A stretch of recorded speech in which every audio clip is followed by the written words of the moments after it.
Being from New Orleans and multi-generational Louisianian, I learned that when people think about water, it's usually a trauma-related event. There is a long, traumatic history of the river rooted in multiple flooding events. No one really had stories of like happiness with water. And so I wanted to turn that narrative on its head.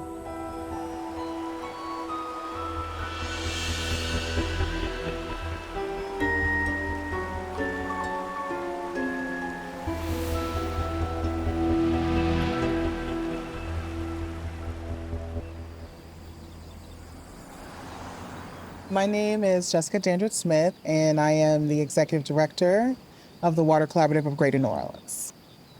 The Water Collaborative is a community-based organization rooted in New Orleans, focusing on creating community-driven policy solutions to actualize water as a human right in a climate-unstable world. I started this work after Hurricane Katrina. My birthday is the day after Katrina hit. My top priorities are deeply rooted in my experience post-Katrina. It really kind of drives what the mission is. I really want to emphasize community-driven policy solutions. So I became an organizer after Hurricane Katrina.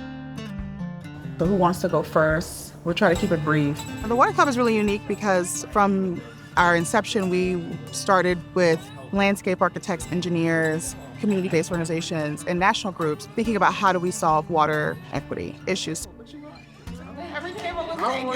Today, we work with tons of people. We have over 500 partners.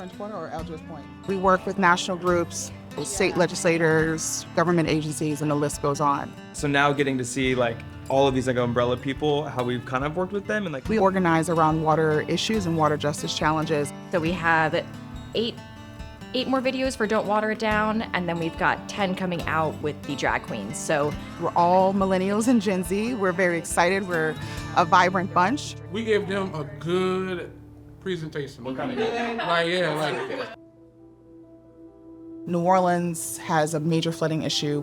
One of the reasons why it has a flooding issue is because many people don't pay into drainage, especially nonprofits and big entities. You guys passed the Superdome on the way here. They don't pay into drainage.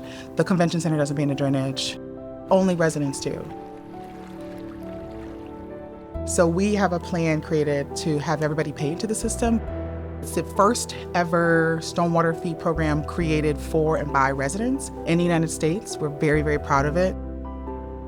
I really wanted to break the cycle. I wanted to see what does it take to have innovation and new ideas be pushed into policy, pushed into community.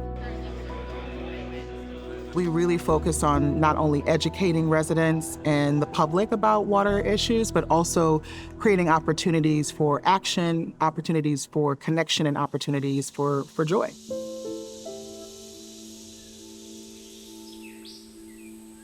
I think one example that I love is when we take people out kayaking. I started kayaking, I'm like, this is such a freeing experience. And so I wanted to create as many possibilities for people to have that experience, but more so to even take it further, I like to kayak in the swamp because it pushes people who have never been outside of the Levies system to see a different world and to reconnect with nature. There's something special about when you're just sitting in that kayak and it's quiet and you hear nature around you and there's just water and trees. And it's a certain level of, for me, it is joy.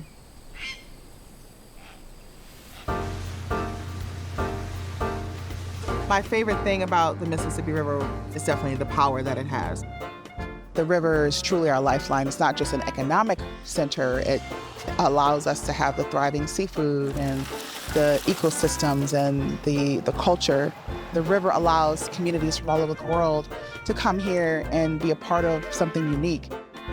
It's the roux that makes the gumbo.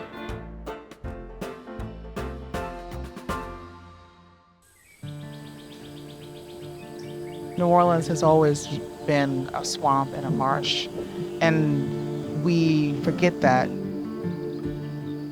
This is what the city looked like before the pump stations and before infrastructure came in. In order to deal with storm surge or deal with flooding, you need multiple lines of defense, which needs to include healthy swamps and marshes, because if it floods, this marsh can take that on. We have a plan. The people spoke, and the plan is here. If we're not willing to build across different stories and communities and different community lines, we're in a losing game. We have to create narratives that bring us together. The best part of conflict is overcoming conflict, because when you overcome conflict, you create solutions. We need green space, we need biodiversity, we need the flora and the fauna.